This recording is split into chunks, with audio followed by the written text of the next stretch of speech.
কোন এলাকা থেকে এসেছিলেন? মাধবদী থেকে। মাধবদী থেকে। আহ, গরু কিনেছেন? গরু আল্লাহ দিলে এটা কিনছি।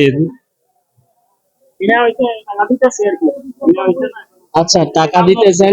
গরুটি তিনি কিনেছেন মাধবদী থেকে। ভাই এসেছেন আমাদের ২৫০০ উপজেলার বিশনন্দী হাটে। আপনারা দেখতে পাচ্ছেন এখানে টাকা লেনদেন চলছে।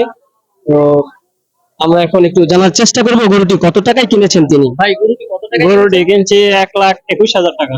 ১,২১,০০০ টাকা। ১,২১,০০০ টাকায় যে গরুটি কিনেছেন আপনি, কি কেমন মনে হচ্ছে দাম আজকে আসলে?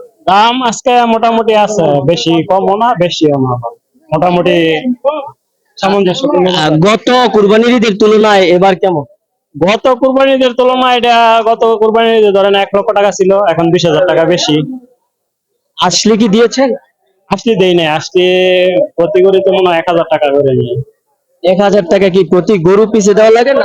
মোটামুটি ১,০০,০০০ টাকার গরু কিনলে প্রত্যেক গরু পিছে ১,০০,০০০ টাকা। যদি ৫,০০,০০০ টাকার গরু কিনি?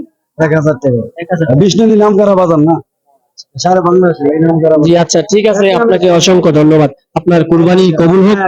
আল্লাহ তাআলা আপনার কুরবানিকে কবুল করুন। বাজার।